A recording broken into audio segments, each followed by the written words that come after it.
할렐루야. 네, 감사드립니다. 우리 헵시바 찬양팀 또 호산나 성가대의 아름다운 찬양 감사드립니다.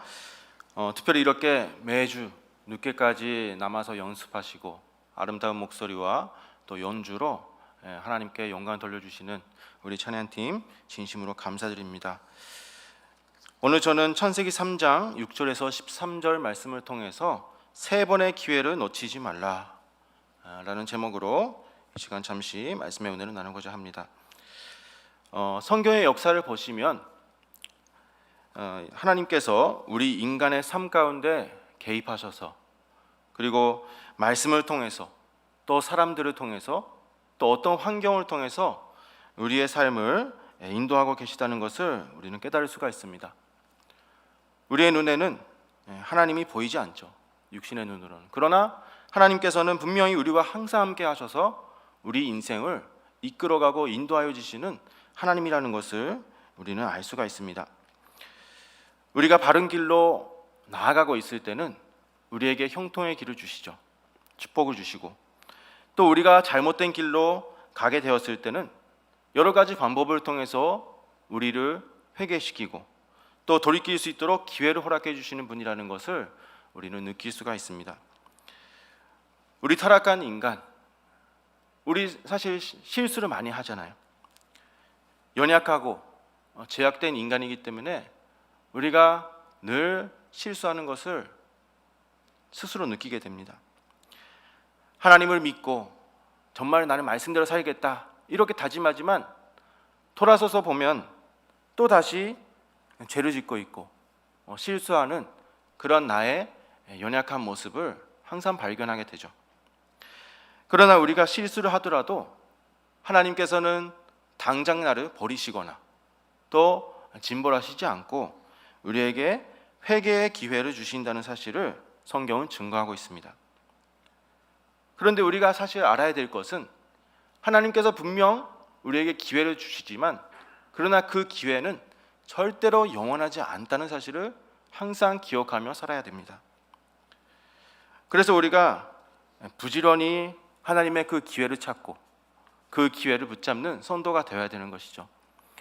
오늘 본문에서도 하나님은 아담에게 또 우리 인생에게 세 번의 기회를 주신다라고 말씀하고 있습니다. 우리가 사람들을 많이 전도하시잖아요. 그러면은 자주 듣는 말이 있습니다. 우리가 전도를 할 때 상대방이 하는 흔한 말이 뭐냐면 나중에 믿을게요. 나중에 제가 가겠습니다. 이런 말을 하잖아요. 우리 아버님이 일본 홋카이도라는 곳에 계십니다. 그래서 저희 집은 옷가게를 하세요. 옷가게. 그래서 시골 동네인데요. 우리 가게로 오시는 손님마다 우리 아버님께서 전도를 하십니다. 그 일본이란 나라가 사실 우상이 많고 기독교는 1%도 되지 않습니다. 불교가 많고요. 그러니까 전도하는 것 자체도 사실 쉬운 일이 아니에요. 용기가 필요한 일이죠. 또 일본 사람들은 상대방에게 자기 자신의 그 속마음을 잘 표시하지 않잖아요. 상대방을 배려하는 마음에 또 상처를 받을까 봐 항상 마음을 숨기고 표현을 합니다. 그래서 교회 오시라 이렇게 전도를 하면요 항상 대답은 잘해요. 하이하이 와카리마시타 이러면서 대답은 일본말로 열심히 알겠다고 그러면서 나중에 갈게요. 꼭 갈게요. 이런다는 거죠. 그런데 항상 나중에 오겠다 이렇게 말을 하지만 온 사람은 지금까지 단 한 명도 없었습니다. 참 안타깝죠. 그런데 우리는 예수님을 믿는 이 기회라는 것이 자주 찾아오지 않는다라는 사실을 기억을 해야 되죠. 또 그 예수 믿는 일이 얼마나 긴박한 일인지를 우리는 깨달아야 됩니다. 그것은 왜냐하면 우리가 내일 일을 알지 못하기 때문이라고 성경 말씀하고 있어요. 그래서 잠언서 27장 1절에 너는 내일 일을 자랑하지 말라. 하루 동안에 무슨 일이 일어날지 너희가 알 수가 없기 때문이다 라고 분명하게 말씀하고 있죠. 실제로 지금 코로나로 인해서 이렇게 많은 사람들이 죽어가고 있습니다. 미국에서만 50만 명, 여러분 상상해 가세요. 50만 명. 저는 와닿지가 않더라고요. 50만 명. 너무 숫자가 크니까 와닿지는 않아요. 그런데 그렇게 많은 사람들이 갑자기 생을 마감하고 있다는 사실을 우리는 뉴스를 통해서 접하고 있습니다. 실제로 가족들과 만나서 이야기를 하거나 인사를 하고 또 유언을 남기는 그런 기회조차 없이 지금도 많은 사람들이 갑작스럽게 생을 마감하고 있다는 사실을 우리는 다 보고 있습니다. 회개의 기회조차 없이, 믿음을 가질 기회조차 없이 그렇게 마지막을 맞이하고 있다는 것이죠. 그래서 성경은 에베소서 5장 16절에서 세월을 아끼라, 때가 악하니라 라고 말씀하고 있습니다. 여기 세월을 아끼라, 이 말씀은 바로 금방 지나가 버리는 특별한 기회를 살아라는 원어적인 뜻을 가지고 있습니다. 금방 지나가 버리는 기회를 살아. 한번 생각해 보세요. 1시간만 100% 당첨되는 로또 복권을 판매합니다. 그러면 여러분들 회사 그만두고 가정 그냥 놔두고 당장 달려가지 않겠습니까? 100% 맞는데 1억을 주겠다, 10억을 주겠다. 그러면 그게 얼마나 엄청난 가치가 있는 그런 복권을 무슨 일이 있어도 사수하겠죠. 그러니까 이 세월을 아끼라는 말은 주어진 환경 속에서 기회를 찾아서 어떤 희생과 대가를 지불하더라도 그 기회를 절대로 놓치지 않고 붙잡아야 된다는 말씀입니다. 오늘 우리가 이사순절을 지내면서 이 기간 동안 다시 없는 회개의 기회다, 이렇게 생각하시고 회개와 갱신을 이루는 저와 여러분 되시기를 먼저 주님의 이름으로 축원합니다. 오늘 저는 성경에서 회개의 기회를 놓쳐버린 사람들에 대해서 몇 사람 살펴보면서 우리의 신앙을 돌아보는 시간을 갖도록 하겠습니다. 큰 첫 번째로 아담은 3번의 기회를 놓쳤습니다. 아담은 3번의 기회를 놓쳤어요. 오늘의 본문인 창세기 3장은 아담과 하와가 그 하나님께서 금하신 선악과를 따먹고 타락하는 그러한 장면이 기록하고 있습니다. 오늘의 본문 7절 말씀 보시면은 하나님의 말씀에 불순종하고 타락한 결과에 대해서 분명하게 말씀하고 있어요. 먼저 그들의 눈이 밝아졌다라고 말씀하고 있습니다. 눈이 밝아졌다. 이것은 죄악의 눈이 밝아졌다라는 뜻이죠. 창세기 3장 7절에 밝아져라고 말씀하고 있는 것이 바로 원어에서 수동형으로 기록되어 있어요. 이것은 선악과를 먹자마자 자신의 의지와는 상관이 없이 눈이 열려졌다라는 사실을 말씀하고 있는 것입니다. 이것은 아담과 하와에게 수치심, 즉 죄악의 부끄러움이 생겨났다라는 것을 가리키는 말입니다. 아담과 하와가 죄를 지음으로 하나님의 영광이 떠나버렸잖아요. 그러니까 그 영광으로 가려져 있던 죄악의 부끄러움이 겉으로 드러나게 된 것입니다. 그래서 창세기 3장 10절 말씀 볼 때 자기들이 벗었음을 알았다라고 말씀하고 있어요. 그러면서 나무 사이에 숨었다 말씀하고 있죠. 여기 벗었다라는 말은요, 단순히 벌거벗었다 이런 뜻도 있지만, 그러나 어원의 뜻으로 볼 때는 간교해졌다라는 뜻을 가지고 있습니다. 간교하다. 바로 뱀의 속성이잖아요. 간교하다. 이것은 아담이 그저 벌거벗은 걸 알았기 때문에 창피해서 숨은 것이 아니라 그 마음이 간교해진 것을 느꼈다라는 뜻이에요. 그래서 거룩하신 하나님 앞에서 멀리 도망간 것입니다. 하나님께서는 이렇게 타락한 아담과 하와에게 찾아와 주셨죠. 그러면서 하시는 말씀이 바로 오늘 본문에 아담아 내가 어디 있느냐라는 음성이었습니다. 이것은 바로 아담에게 주신 회개의 기회죠. 선악과를 먹으면 반드시 너는 죽는다, 이렇게 하나님께서는 아담에게 말씀하셨어요. 그러니 그 말씀을 들은 아담 입장에서는 당장 죽을 수도 있고 당장 하나님께서 나를 치셔도 뭐라고 할 말이 없는 상태였습니다. 그런데 하나님은 그런 타락한 아담이지만 다시 한번 기회를 주고 또 회개하고 돌이킬 수 있는 그런 기회를 허락해 주셨다는 사실을 성경은 증거하고 있습니다. 이것이 바로 우리 아버지의 사랑이죠. 끝까지 기다리시는 아버지의 사랑. 베드로후서 3장 9절 말씀에 이렇게 말씀합니다. 베드로후서 3장 9절에 주의 약속은 어떤 이에 더디다고 생각하는 것 같이 더딘 것이 아니라 오직 너희를 대하여 오래 참으사 아무도 멸망치 않고 다 회개하기에 이르기를 원하시느니라 라고 말씀하고 있죠. 그렇다면 아담에게 주신 세 번의 기회, 어떤 것이었을까요?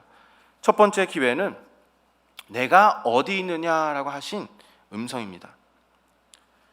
창세기 3장 9절에서 하나님께서 아담을 부르시면서 내가 어디 있느냐 물어보셨죠. 아담과 하와는 타락한 후에 동산 나무 사이에 숨었다라고 했습니다. 이때 하나님께서 어디에 있느냐 물어보시는데 이것은 정말 하나님께서 아담과 하와가 어디 있는지 모르셔서 그랬을까요? 그것은 아니죠. 하나님께서는 모든 것을 아시는 분이시잖아요. 그러면은 이 음성은 바로 하나님께서 아담과 하와의 영적인 상태를 물어보셨다는 뜻을 우리는 알 수가 있어요. 영적인 상태. 그러니까 아담과 하와가 본래 있어야 될 자리, 생명의 자리, 사명의 자리, 순종하는 자리, 하나님께서 함께하고 있는 그 복된 자리를 떠나가지고 너는 지금 어디에 있느냐라고 물으신 것이죠. 이것이 바로 아담에게 주신 첫 번째 기회였습니다. 첫 번째 기회. 너가 숨은 그 자리에서 회개하고 나와서 나에게로 돌아오라. 이 하나님의 음성을 건네주고 계시는 것이죠. 그러나 아담의 대답은 어땠습니까? 창세기 3장 10절에서 두려워서 숨었다라고 대답했어요. 두려워서 숨었다. 여기 숨었다라는 단어는요, 단순히 숨었다라는 뜻보다도 물러나다, 도망가다라는 뜻을 가지고 있습니다. 물러나다, 도망가다. 바로 이것은 아담이 회개하지 않고 하나님께로부터 도망간 것을 말씀하고 있죠. 결국 그 기회를 붙잡지 않았다라는 사실을 증거하고 있습니다. 또 두 번째 기회는 그 나무 실과를 내가 먹었느냐라고 물으신 사건이에요. 창세기 3장 11절 말씀에 누가 너의 벗었음을 내게 고하였느냐, 또 그 나무 실과를 내가 먹었느냐라고 말씀하고 있습니다. 첫 번째 기회를 주신 그 기회를 아담은 거절했습니다. 그래서 하나님께서는 다시 한번 찾아오셔서 이제는 더 구체적으로 말씀한 것을 볼 수가 있어요. 아담의 죄를 지적하셨죠. 지적. 이때 아담은 하나님의 말씀에 불순종한 그 자신의 죄를 바로 회개했어야 됐습니다. 그런데 창세기 2장 17절에서 이렇게 말했죠. 창세기 2장 17절에 선악을 알게 하는 나무의 실과는 먹지 말라, 이렇게 명령을 받았는데요, 하나님께서 이 명령, 금하신 명령을 받은 것은 바로 아담 한 사람이었어요.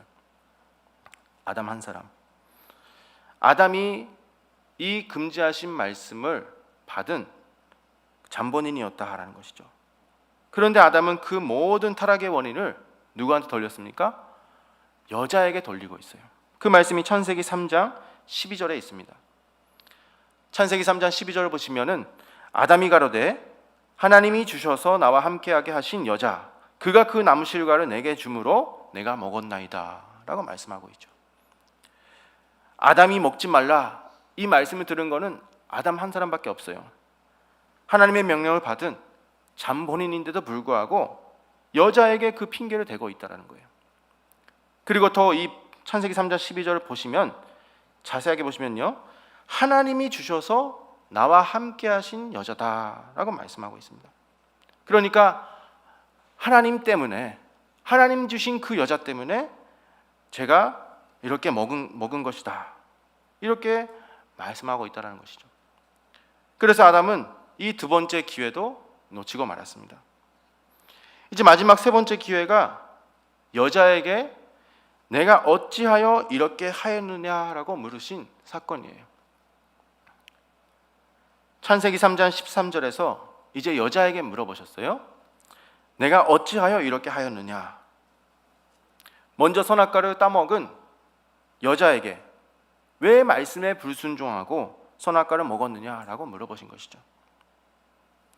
하나님께서는 아담에게 두 번이나 기회를 주고 이렇게 권면했지만 아담은 회개하지 않았습니다.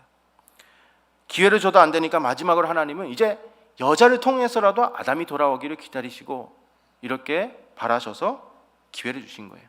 마지막으로.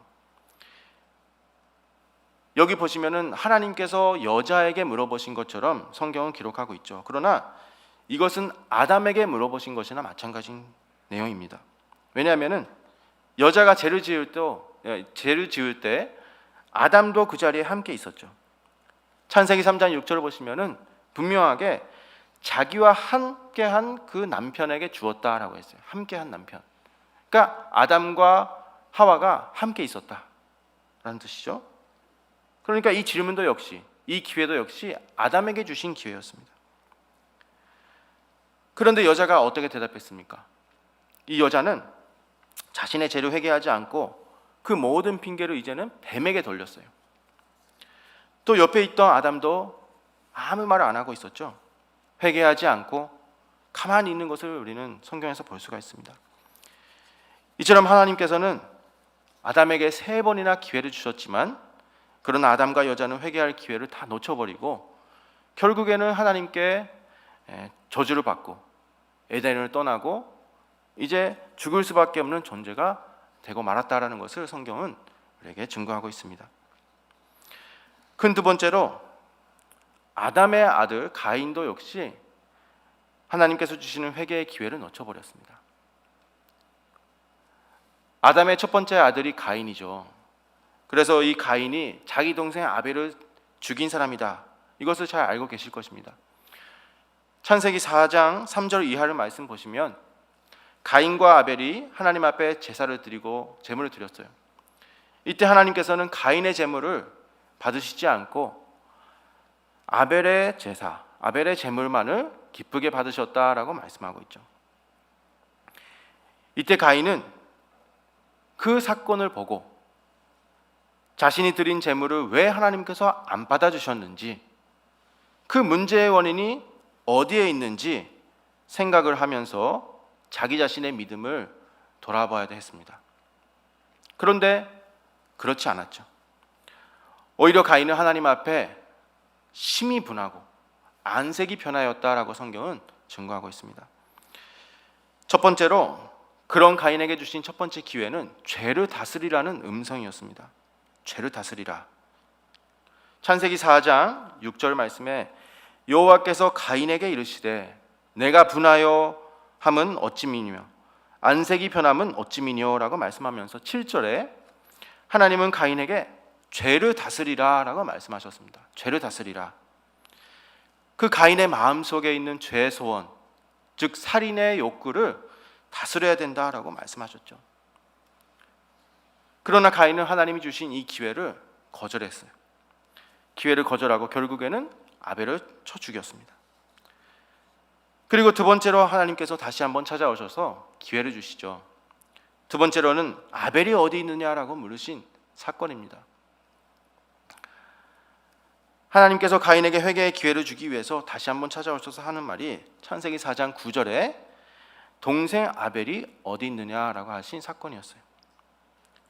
마치 선악과를 따먹고 아담이 그 동산나무 사이에 숨었을 때 하나님께서 아담에게 내가 어디 있느냐 물으신 것처럼 가인에게도 역시 너의 동생 아벨은 어디 있느냐라고 물으셨습니다. 하나님은 가인에게 이렇게 말씀을 전했을 때 그가 회개하고 돌이켜서 죽을 죄를 졌습니다. 제가 제 손으로 동생을 죽였습니다. 용서해 주세요. 이 말 한마디만 들으시려고 가인에게 찾아오신 것이죠. 그러나 가인은 어떻게 했습니까? 회개는커녕 오히려 하나님 앞에 떳떳하게 대들면서 이렇게 말씀했어요. 내가 내 아우를 지키는 자니까. 참으로 뻔뻔스럽게도 내가 내 아우를 지키는 자니까 이렇게 고백한 것을 우리는 볼 수가 있죠. 이렇게 해서 두 번째 기회도 거절했습니다. 이제 세 번째 기회는 내가 무엇을 하였느냐라는 질문이었어요. 무엇을 하였느냐? 창세기 4장 10절에 있습니다. 창세기 4장 10절에 가라사대 내가 무엇을 하였느냐 아벨의 핏소리가 땅에서부터 호소하느니라 라고 말씀하고 있어요. 그러나 가인은 이 말씀에도 회개하지 않고 그저 죄의 형벌에 대해서만 절망하고 탄식하는 모습을 나타내고 있습니다. 그 말씀이 창세기 4장 13절에 있죠. 하나님께서 내가 무엇을 하였느냐라고 말씀하셨을 때 13절에 가인이 여호와께 고하되 내 죄벌이 너무 중하여 견딜 수 없나이다. 이 말은 가인이 회개했다는 뜻이 아닙니다. 가인이 자신의 죄를 인정하고 자백했다는 뜻이 아니라 자신의 죄에 대한 형벌, 하나님의 심판이 그저 무서워서 절망하고 있는 모습을 나타내고 있는 거예요. 그래서 결국에는 마지막까지 가인은 하나님 앞에 자신의 죄를 고백하고 회개하지 않았습니다. 이렇게 하나님은 가인을 끝까지 그 살인을 저질렀지만 회개하기를 기다렸습니다. 그러나 결국 가인은 아벨을 죽이고 또 하나님께서 주신 이 모든 회개의 기회조차도 다 놓치고 말았다는 것을 성경은 기록하고 있죠. 이제 큰 세 번째로 또 한 사람 보시면은요, 가룟 유다도 하나님께서, 그러니까 예수님께서 주신 이 세 번의 돌이킬 기회를 다 놓치고 말았다라고 성경은 기록하고 있습니다. 이 가룟 유다, 예수님의 큰 사랑을 받은 사람이잖아요. 회개를, 돈 관리를 아무나에게 맡깁니까? 반드시 신뢰할 수 있는 사람, 사랑하는 사람한테 맡기죠. 이 큰 사랑을 받았던 제자 가룟 유다도 주님께서 주신 세 번의 기회를 놓쳤다는 것을 성경은 기록하고 있습니다. 그 첫 번째 기회가 떡을 떼어주신 때에 있던 사건입니다. 떡을 떼어주신 때. 요한복음 13장 21절부터 보시면은요, 요한복음 13장 21절에 예수님께서 제자들과 마지막 유월절 식사를 했습니다. 그러면서 제자들의 발을 일일이 씻겨주시고 하시는 말씀이 그 제자들 중에 하나가 자기를 배신할 것이다. 미리 예고를 해주셨어요. 모든 제자들이 있는 앞에서 이 중에 한 사람이 나를 배신한다. 미리 알려주셨죠. 그리고 요한복음 13장 26절에서 27절 말씀 볼 때 식사를 하시면서 예수님께서 떡을 떼어주는 자가 나를 배신할 자다라고 말씀하시면서 떡 한 조각을 이제 유다에게 주셨어요. 이때 유다는 그것을 받지 않고 바로 회개하면 되잖아요. 예수님 죄송합니다. 떡을 받지 않으면 돼요. 그러나 아무리 예수님을 팔려는 그 마음이 있어도 회개하고 돌이키면 되는데 결국에는 유다는 이 회개의 기회를 거절했죠.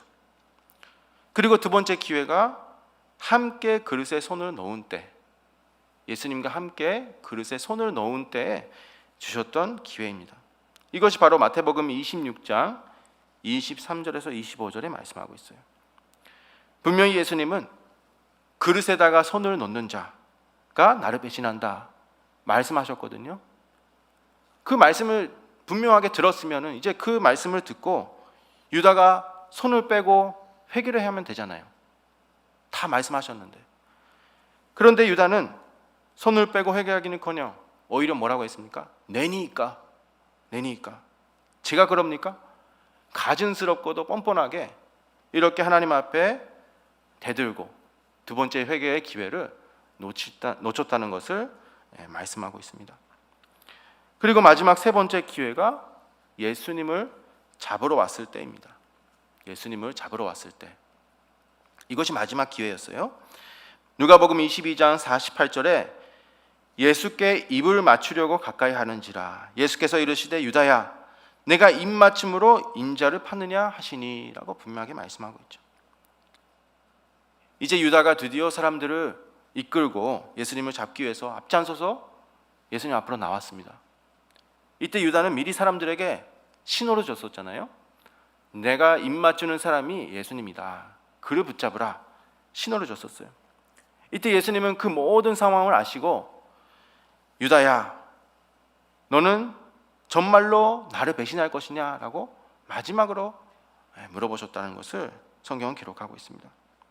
그런데 유다는 이 음성을 듣고서도 마지막까지 하나님께서 주신 그 회개의 기회를 붙잡지 않고 결국에 예수님을 은 30냥에 팔아버리는 그러한 죄를 범하고 말았습니다.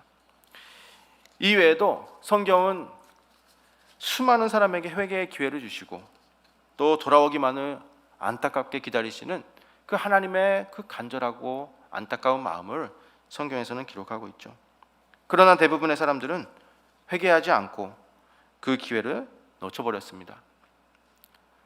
그렇다면 오늘 결론적으로 오늘 저와 여러분들은 하나님의 주시는 그 회개의 기회를 어떻게 붙잡아야 합니까? 붙잡기 위해서는 우리가 어떻게 해야 되는가 살펴보고 마치도록 하겠습니다. 첫 번째로 양심의 가책을 받아야 합니다. 양심의 가책. 양심은 우리 안에 있는 것 중에 항상 하나님의 편이다라고 말씀하셨어요. 그래서 우리는 양심을 가지고 나의 삶에 비추어서 그 항상 자신의 삶을 돌아봐야 된다는 말씀이죠. 아담은 자기의 양심을 속였어요. 내가 지은 죄를 다 뻔히 알면서도 그 양심에 호소하는 그 가책을 받지 않고 속이고 문제의 원인을 다른 사람에게 돌렸습니다. 그러나 우리는 항상 문제의 원인이 바로 나 자신에게 있다는 사실을 기억하며 살아야 된다는 그러한 교훈을 우리에게 말씀해 주고 있죠. 겸손히 자신을 돌아볼 수 있는 성도가 되어야 된다라고 말씀하고 있어요. 그래서 우리는 사도행전 24장 16절에서 사도 바울이 고백했잖아요. 바울의 고백처럼 항상 양심의 거리낌이 없기를 힘쓰노라.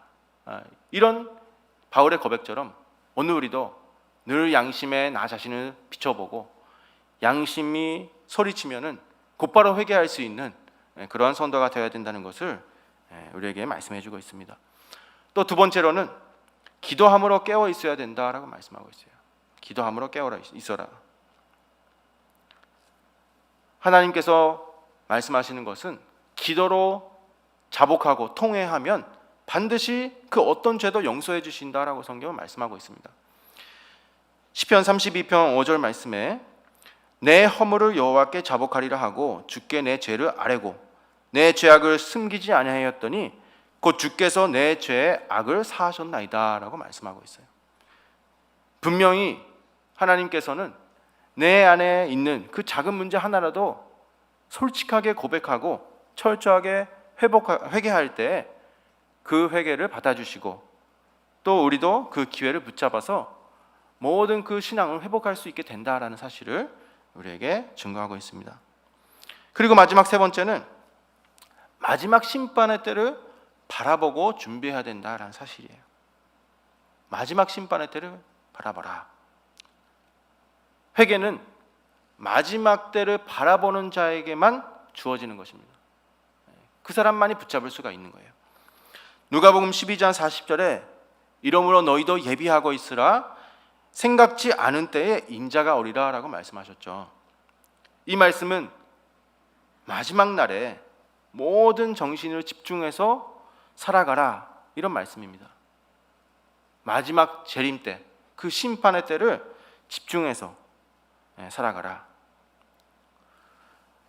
우리가 내일 일도 모르고 마지막 심판의 때도 알 수가 없잖아요. 그런데 그것이 오히려 우리에게는 축복입니다. 왜냐하면 그 날짜를 모르기 때문에 오히려 두려움을 가지고 하루하루 살아갈 수가 있고 종말에 집중할 수가 있게 되죠. 그리고 그 날짜를 모르기 때문에 우리가 매 순간순간마다 회개할 수가 있습니다. 내일 그날이 오면 어떡하지? 이렇게 생각하면은 항상 우리가 회개할 수 있게 되죠. 그러니 마지막 날을 모른다라는 것도요, 우리에게는 큰 축복인 줄 믿습니다. 그래서 우리는 항상 오늘이 마지막이다. 지금 당장 마지막 때가 와도 좋다. 이런 준비된 믿음, 그런 믿음을 가지고 살아가야 된다라는 사실을 오늘 우리에게 교훈하고 있습니다. 이제 우리는 지금 사순절 10일째를 맞이하고 있죠. 지내고 있습니다. 이 사순절의 기간은 나의 죄를 처리하는 기간이에요. 나의 죄를 처리하는 기간. 그래서 하나님은 오늘도 우리의 이름을 부르면서 우리에게 3번의 기회를 허락해 주신다라는 사실을 말씀해 주셨습니다. 그렇다면 우리가 그 하나님의 기회를 붙잡는 선도가 되어야 되죠. 다 같이 이사야서 55장 6절부터 7절 말씀 읽고 마치도록 하겠습니다. 이사야서 55장 6절부터 7절 말씀 화면 보시고 함께 읽어보도록 하겠습니다. 다 같이 시작. 너희는 여호와를 만날 만한 때에 찾으라. 가까이 계실 때에 그를 부르라. 악인은 그 길을, 불의한 자는 그 생각을 버리고 여호와께로 돌아오라. 그리하면 그가 긍휼히 여기시리라. 우리 하나님께로 나아오라. 그가 널리 용서하시리라. 아멘. 오늘 우리에게 지금 회개의 기회가 아직 남아있다는 것이 얼마나 감사한 일입니까? 우리가 그 기회를 지금이라도 붙잡으면 되는 것입니다. 그래서 오늘 저와 여러분들도 하나님께서 우리에게 주시는 3번의 기회, 아직 남아있는 그 기회를 절대로 놓치지 말고 붙잡는 자가 되어서 회복하고 또 구원의 축복을 받는 저와 여러분 모두가 되시기를 주님의 이름으로 축원합니다. 함께 기도하시겠습니다. 사랑과 은혜가 충만하신 아버지 하나님 감사드립니다. 오늘도 우리에게 말씀으로 찾아오셔서 지금 너가 어디 있느냐 하시며 우리의 신앙 상태를 돌아볼 수 있도록 인도해 주심을 진심으로 감사드립니다. 하나님은 우리 인생 가운데 함께 하셔서 우리가 잘못된 길로 갈 때마다 회개의 기회를 주신다는 것을 깨달았습니다. 저희들 늘 항상 하나님께서 주시는 그 기회를 붙잡고 하나님께 초점을 맞추어서 하나님만을 바라보게 하시고 매일매일 주시는 말씀을 통하여 자신의 신앙을 살펴서 회개의 기회를 붙잡아 하나님께로 돌아가는 저희 모든 성도들 다 될 수 있도록 인도하여 주시옵소서. 저희들이 양심을 속이지 않게 하여 주시고 항상 기도로 깨어있게 하시고 마지막 때를 준비하는 가운데 열심히 회개의 기회를 찾고 붙잡아서 하나님께서 원하시는 믿음의 모습을 갖춰갈 수 있도록 은혜 허락하여 주시옵소서. 모든 말씀 감사드리며 사랑이 많으신 우리 주 예수님의 이름으로 간절히 기도드리옵나이다. 아멘. 하나님께 영광의 박수 올리겠습니다.